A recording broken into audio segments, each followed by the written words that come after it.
That's Cindy, I'm Al. Or is it the other way around? No, it definitely is that way. That's Cindy, I'm Al. I was born in Cambridge. Cindy was born in where? London, Ah, wonderful. but I moved here when I was 9 and I've stayed here more or less ever since. All right. Yeah, I was born in Cambridge. I was born at Mill Road Maternity Hospital. That's before they shut it down. I'm not sure why they shut it down, but that's why they shut it down. Yeah, and then I disappeared off around the world for a little while and went off and worked with mentally handicapped children and did an engineering degree in New Zealand and got myself into serious trouble, left, right and centre, all over the place, and now I'm back in Cambridge. See, when you're on the streets, people that you used to know don't want to know you anymore in case it's catching, and you lose that past life that you used to have, and there's only this new life to fall into, and unfortunately a lot of the new life is a downward spiral of depression, a use and abuse, and once you're in that spiral it's very difficult to climb out again. There are various agencies, but a lot of the time they don't step up to the mark as much as they should be, or they treat you like a subhuman. You're not part of the human race anymore, and that adds to the dilemma. Would you not agree? Yeah, I was thinking there what you were saying that was, when I did a certificate of qualified social worker a few years back, quite a few years back actually, but I found that there were a number of people in the same groups and classes as me who were I would almost say middle class in their expectations. They picked up a book and the book said, oh, psychologists say this. So they go off and they apply that. And they don't apply it with any degree of flexibility. They just apply it, wham, bam, that's it. That's what the psychologists say happens. Therefore, I'm going to sort it out according to that. And then they trip over, fall flat on their noses, and they don't really know what's going on. One size does not fit all, does it? At all? No, there's no such thing as one size fitting all. You can't have it. It's impossible. I like greed. Well, that's what Maggie said. She encouraged people to be greedy, so they all went off and they made all this money, but they didn't. There was no flow down of money. They just went off and bought themselves Porsches and Rolls Royces and very expensive flats in London. The whole idea she was voicing was that there would be a flow down of people making lots of money who would then employ people who weren't making so much money, and then down it would go to the people who weren't making anything. But it never happened like that, and it's never likely to happen like that because of one basic human instinct: greed. Who needs a Rolls Royce? Who needs £2,000 a week to live on? How do you justify this and then walk past people in the street who are surviving on less than £50 a week?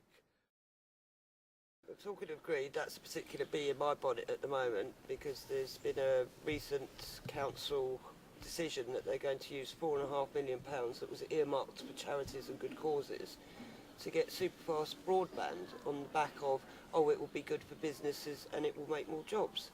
Well, surely business is making enough profit to be able to finance their own superfast broadband. And microwave links don't cost that much. And once again, all of those worthy causes that could have really done with £4.5 million, it's not going to trickle down, like you just said.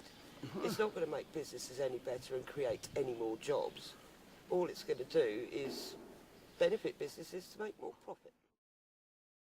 I mean, in about 1919, the government discovered that private enterprise couldn't fill the gap to produce enough housing for everybody.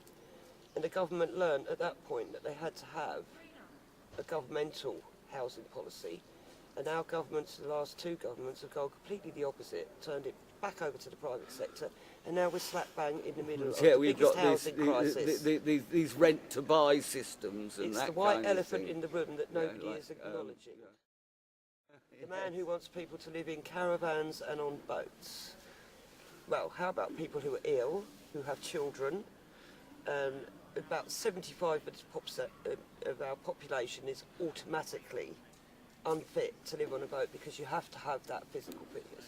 That's his answer to it. Also, there aren't the boats to actually put these people in, or the caravans. Well, you get the situation where you've got in Cambridge. What about Dale Farm? Yeah, exactly. They're moving all those families off. Where are they going to go? They're in caravans. Yeah. So on one hand they're saying this, and on the other hand it's a completely exact opposite. Yeah, it's too people. They wonder about the riots and this kind of thing. They watched politicians ripping off the government. We mentioned the moat and the bankers ripping off the government, and even the top policemen ripping stuff off. They weren't just ripping. These were criminal activities that should have been taken to court. Exactly. But somehow they get a pardon or a pass, and yet a man who in the middle of the riot steals a £3.50 bottle of water gets 6 months in prison. Oh yeah, because the full weight of the law. And he also admitted that he was ashamed of his actions. Oh and yet yeah. most of the politicians still don't believe that they did anything wrong with fiddling their expenses. Yeah. And that's the message that is going out to the populace. So yeah. So disenchanted your populace. pigeon loft enables you to make the right political decisions, did it? What were they doing? Crapping on your head so you've got shit for brains? I was thinking of when I heard that news programme about a 9-year-old boy that had been trying to cross the river to get to South Africa because he believed it was the land of milk and honey, and he got attacked by a militia and macheted and left for dead. Fortunately, he was found by a Christian organisation, and he's now in a church organisation. Otherwise, he would be the dead or sleeping on the streets. Could you imagine that happening to a 9-year-old in this country? All your qualifications, blah, blah, blah, blah, blah, degree this, blah, blah, blah, degree that, right? Okay, we're going to put you on a computer course. Can you spell? I've just told you. Oh, right, okay.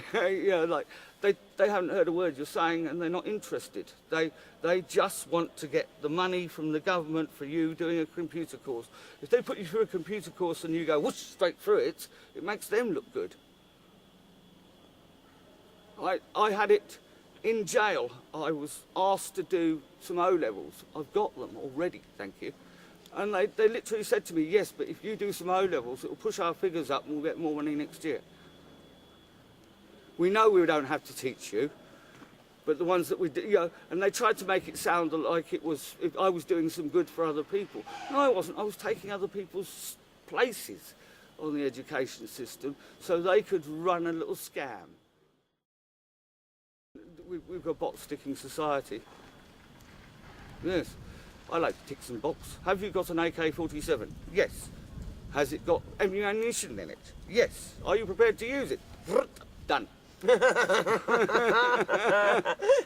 I know a few people who would definitely be first up against the wall. Let's start with the government and work down.